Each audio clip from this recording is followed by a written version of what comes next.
সম্মানিত দর্শকবৃন্দ, আসসালামু আলাইকুম। আজকে আমরা চলে এসেছি পীরগাছা রেল স্টেশন।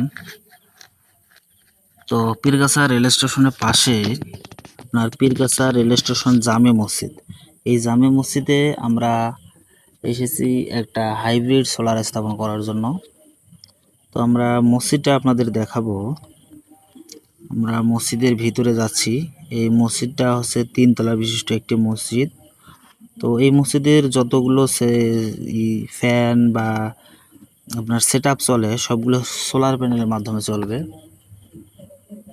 তো আমরা এখানে এসেছি, তো আপনাদের আমরা মসজিদটা দেখাবো। এই মসজিদের ভিতরে অংশটা আপনাদের দেখাচ্ছি আমি, অনেক বড় একটা মসজিদ।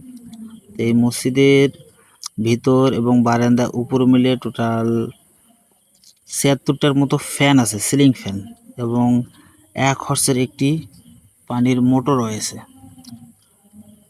তো আমরা প্যানেলগুলো উপরে উঠাইলাম মসজিদের ছাদের উপরে। আমাদের সামনে যে একটু ফাঁকা অংশ দেখতে পাচ্ছেন, এখানে সোলার প্যানেলগুলো সেটআপ হবে। তো প্যানেলগুলো বসানোর জন্য আমরা স্ট্রাকচার নিয়ে এসেছি। স্ট্রাকচারগুলো আমরা বস্তা থেকে আনপ্যাক করলাম। তো আমরা এখানে টোটাল 6টি প্যানেল স্থাপন করব। একটা প্যানেল 550 ওয়াটের লুঞ্জি ব্র্যান্ডের প্যানেল। তো আমরা প্যানেলে স্ট্রাকচারগুলো লাগাই দিতেছি।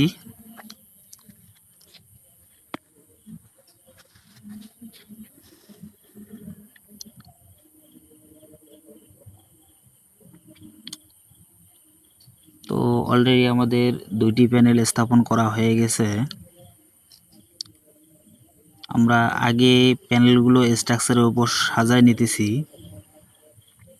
তারপর এই প্যানেলগুলোর স্ট্রাকচারগুলো আমরা ড্রিল করব। ড্রিল করে রয়েল বোল্ট দিয়ে ছাদের সঙ্গে আটকাই দিব। আটকাই দিয়ে এটা আমরা প্রতিটা গোড়ায় আমরা ঢালাই করে দেব, কোনো ঝড় বৃষ্টিতে যেন এটা পড়ে না যায়। তো আজকে আমাদের কাজ করতে করতে বিকেল হয়ে গেছে। আজকে আমাদের এই ঢালাই করে আজকে আমাদের কাজ শেষ। তো পরের দিন আমরা আবার এসেছি। ঢালাইয়ের পর আমরা এখানে প্যানেল দিয়ে তার সংযোগ দিতেছি। এখানে আমরা ফ্লেক্সিবল 6RM তার ব্যবহার করেছি।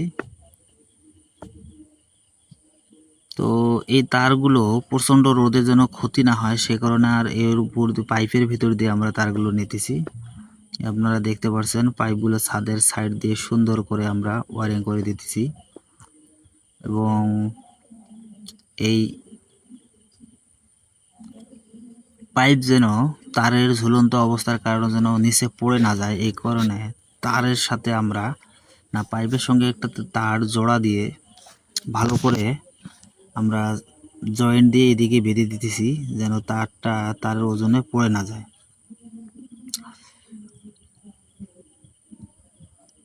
এবং আমরা প্যানেলের সমস্ত তারের মাথাগুলো জয়েন্ট দিতেছি। সিরিজ কানেকশন আমাদের হয়ে গেছে,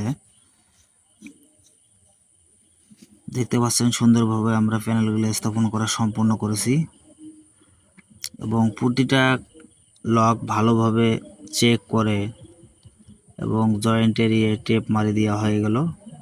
তো আমাদের এইখানে সিস্টেমটার ব্যাটারি মেশিনগুলো বসবে। তো আমরা ব্যাটারি আনপ্যাক করতেছি। আমরা এখানে রহিমা প্রোজের টল টিউবলারের 150 এম্পিয়ার করে 8টা ব্যাটারি দিছি। যেহেতু এখানে আপনাদের পুরাটাই সোলার দিয়ে চলবে, সেক্ষেত্রে ব্যাকআপ বেশি হওয়ার জন্য 8টা ব্যাটারি দেওয়া হয়েছে।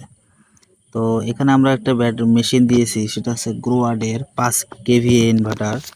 ইনভার্টারটা অনেক একটা ভালো ইনভার্টার। তো ইনভার্টারটা আমরা ওয়ালে সেটিং করব, এই কারণে আমরা সুন্দর করে স্ক্রু দিয়ে মেশিনটা ঝোলাই দিলাম। তারপর আমাদের বাকি অংশে কাজগুলো আমরা করব।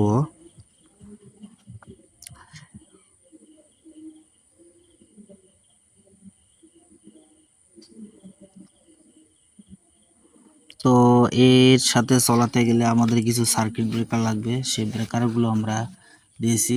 একটা দিয়েছি 3টি সার্কিট ব্রেকার বসাবো। একটি হচ্ছে আপনার প্যানেলের সার্কিট ব্রেকার, একটা ইনপুট এবং একটি আউটপুট, টোটাল 3টি সার্কিট ব্রেকার দেবো এখানে।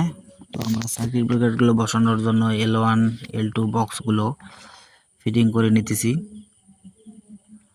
ভিডিওটা অনেক লং হয়ে গেছে, তাই সেই কারণে আমি একটু স্পিড বাড়াই দিয়ে দিছি যেন সম্পূর্ণ ভিডিওটা আপনাদের আমি দেখাতে পারি। তো আমাদের L1 বক্সগুলো লাগানো শেষ। এখানে ওয়ারিংয়ের কাজটা করতেছি, ধীরে ধীরে কাজগুলো করতেছি। এখানে ব্যাটারি কানেকশন, মেশিনের কানেকশন।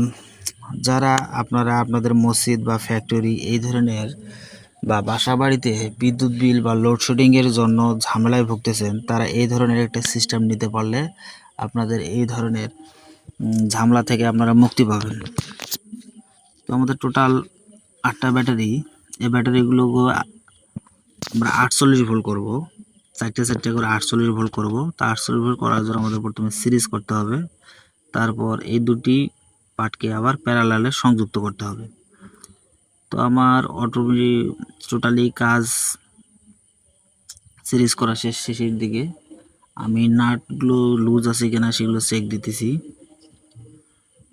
তো এখানে আমরা ব্যাটারি কেবলের জন্য ব্যবহার করছি এখানে 16 RM এর ফ্লেক্সিবল ওয়্যার, কারণ এখানে চিকন ওয়্যার দিলে কাজ হবে না। ওটাই হচ্ছে মেন তার, এটা এবং চার্জিং এবং আউটপুটে আমাদের অধিক হারে ডিসচার্জ হবে, সেই কারণে আমরা এখানে 16 RM কেবল ব্যবহার করছি।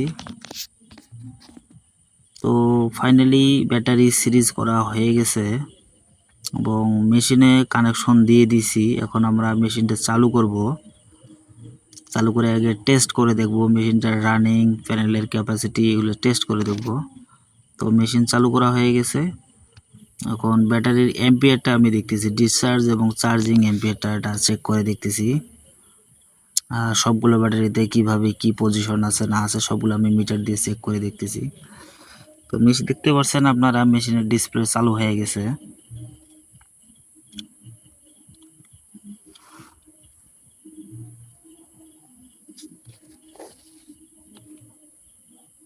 তো আপনারা যারা এই ধরনের সিস্টেম নিতে চান তারা সিস্টেমটা নিতে পারেন।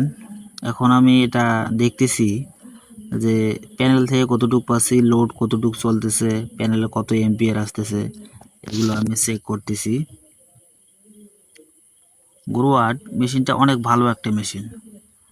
তো আমাদের লোড টেস্ট ওগুলো হয়ে গেছে আমার। এদিকে আমি মসজিদের ডিবি বক্সে আমি আউটপুট লাইনটা কানেকশন দিয়ে দেব। তো আমাদের মেশিনের টোটালি ওয়্যারিং সব ওকে হয়ে গেছে। তো এখন আমি মেশিনের সিলেকশন মোড করে দিচ্ছি যে ফার্স্ট প্রায়োরিটি সোলার রাখবো না ব্যাটারি রাখবো।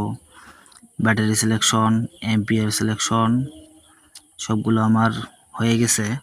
এখানে দেখেন ইনপুট লাইন বন্ধ করে দিছি, সম্পূর্ণ সোলার দিয়ে চলতেছে, 3700 ওয়াট লোড চলতেছে।